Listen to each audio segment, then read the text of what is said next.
दिनैनि जि गोथार सान माहारिनि बिफा महात्मा गान्धीनि 154थि जोनोम सान आरो बे जोनोम सानखौ अहिंसा खान्थि हिसाबै मुलुगनां अहिंसा सान हिसाबै फालिनाय जायो आरो मिरु दुलाराय बर' फरायसा आफाद दाबो बेखौ हाबाफारिखौ फालिबाय थादों। दिनै दुलाराय बर' फरायसा आफादाबो बे हाबाफारिखौ बोसोरफ्रोमबो अहिंसा दिनै मुलुगनां अहिंसा सानखौ फालिबोबाय थानाय जादों आरो दिनै बाक्सा जिल्ला दुलाराय बर' फरायसा आफादा रुपुहि दख'रा दुलाराय बर' फरायसा आफादनि हेफाजाबाव रुपुहि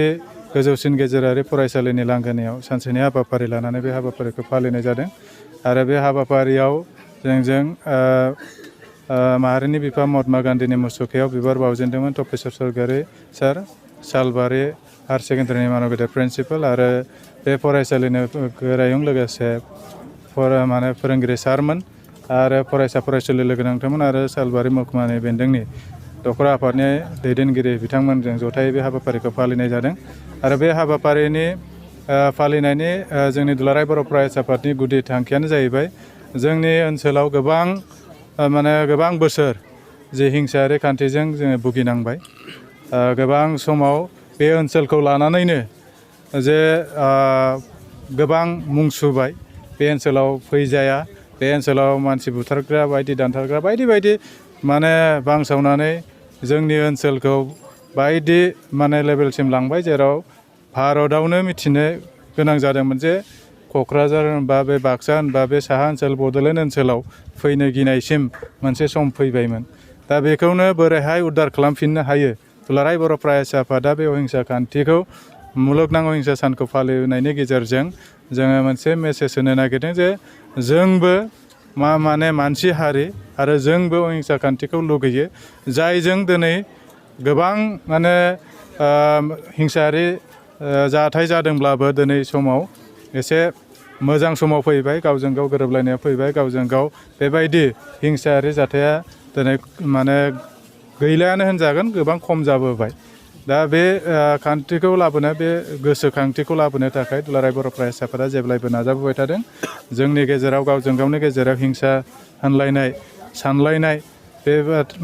जाहाथे बांद्राय जाया बेबायदि साननाय हनायनिफ्राय जों जाहाथे गोजानाव थानो हायो आरो अहिंसा खान्थिजों जोङो खौसेथिजों बोरै दावगानो हायो बेनि थाखायनो दुलाराय बर' फरायसाफोरा जेब्लायबो नाजादों। बाक्सा जिल्ला दुलाराय बर' फरायसा आफादनिफ्राय ओरैनो फैबाय थानाय समाव लाइमोनफोरनि थाखाय मा हाबाफारि लागोन? अहिंसा खान्थिनि थाखाय जोङो दुलाराय बर' फरायसा आफादा दिनैनि समाव नुदों लाइमोनफोरनि गेजेरावबो गोबां हिंसायारि जाथाय जालायो गावजों गावनि गेजेराव आरो बायदि एन्टि ससियेल एलिमेन्ट जायखौ होनो जोंनि समाज बेरेखा हाबाफारिजों लोब्बा थानाय बेखौबो जों गारनो हानांगोन। दा बेफोरनो जोंनि जागायनाय जेराव जोङो जौ जुवा बांद्राय गफबगोन बेहाय हिंसायारि खान्थिया फैगोन। जेराव जोङो गावजों गावनि गेजेराव एखेबारे फिसा जाथायखौ लानानै आखाइ होलायनाय जागोन गावजों गावनि गेजेराव बांद्राय गाज्रिनिफ्राय गाज्रि साननाय जागोन जिउ फोजोबलायनायसिम साननाय फैगोन देहायारि खस्थ' होनाय बा देहायारि साजा होनायसिम फैगोन अब्लानो जोंनि गेजेराव हिंसा साननाय बा अहिंसा खान्थिया जोंनाव फैनाय नङा। दा महात्मा गान्धीया जोंनि भारतनि सासे नागरिकमोन भारतनिनो फिसामोन। दा बिथांनि जोनोम सानखौ मुलुगनां हिसाबै गुबुन हादोराव फालियो। दा बिनिनो जोङो साफा नागरिक भारतनि।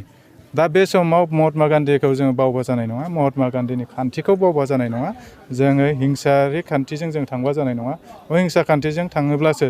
जोंनि हारिखौ जोंनि ओनसोलजों जोंनि गासिबो हारि माहारिनि बे ओनसोलाव थानाय बिटिआर ओनसोलाव थानाय हारि माहारिनि गेजेराव खौसेथि गोजोना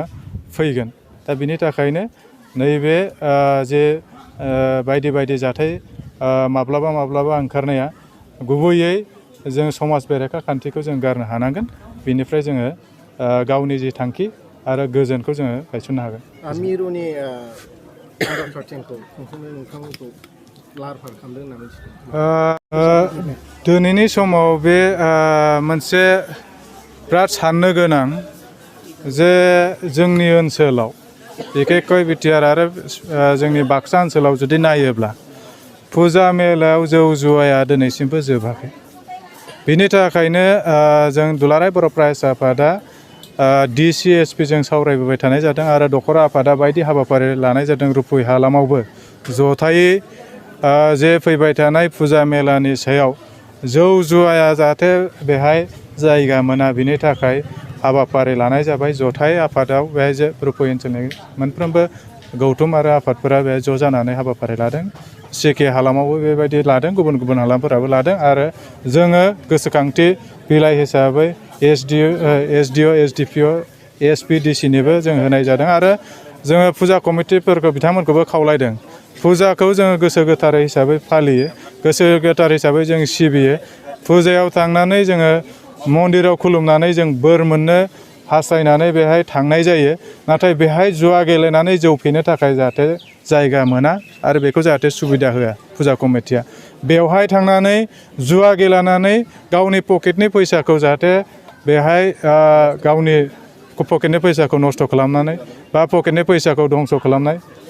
बे हाबाफारिखौ जाहाथे सुबिदाखौ होआ मानो होनबा गावनि थै गोलोमदैजों बाहायनानै खामायनाय माखासे रांफोरा जौ जुवायाव गोबां बर' माहारिनिफ्राय गोमालांनाय न'खर सिलिंखार जानाय गोबां बेबायदि न'खर दङ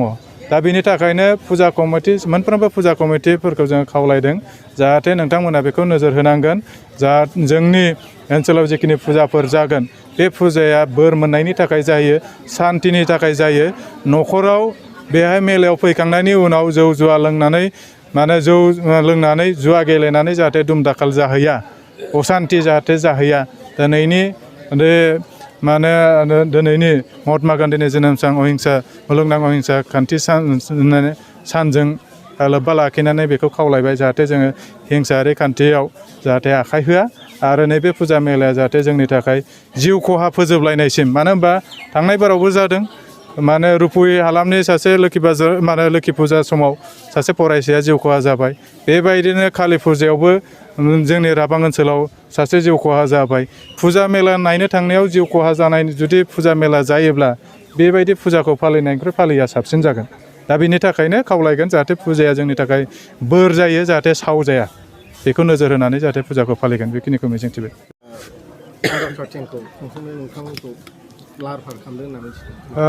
नंगौ दुलाराय बर' फरायसा आफादा नैथि खेबनि थाखाय आन्डार 13 फुटबल बादायलायनाय बा 13 बैसोनि सिंनि जे जोलुर बादायलायनायखौ बाक्सा जिल्लायावबो मोनसे जन होनाय जादों जोङो गाबोन अर्थात 3 अक्ट'बरनिफ्राय बे जोंनि जनाव बाक्सा जिल्लानि जनाव लोखि बाजारनि बे मिनि स्टेडियामाव बे जागोन आरो बेवहाय जोंहा गासै मोन 6 जिल्लाया बाहागो लागोन क'क्राझार चिरां ओमफ्राय बरपेटा नलबारि ओमफ्राय तामुलपुर लोगोसे जोंनि बाक्सा जिल्लानिफ्रायबो बेहाय बाहागो लागोन दा बे समाव गासिबखौबो जोंनि नायगिरि आरो जोंनि ओनसोलनि रायजो राजाखौ खावलायगोन जाहाथे बे उन्दै जोंनि जोलुर बादायगिरि बिथांमोनखौ जाहाथे हेफाजाब होनो थाखाय गाबोननि समाव बेलासिनि 2 बाजियाव लोखि बाजारनि मिनि स्टेडियामाव जाहाथे बयबो लैहोर फैनानै बाहागो लायो आरो जोंनि उन्दै गेलेगिरि बिथांमोनखौ जाहाथे थुलुंगा होयो बेनि थाखाय बयनिसिमबो खावलायबाय सानबेसे लादों बेवहाय जोङो नायोब्ला मोन 6 जिल्लाया जिहेथु बाहागो लागोन जोङो सानथामनि हाबाफारिजों बेखौ फोजोबहैनो हागोन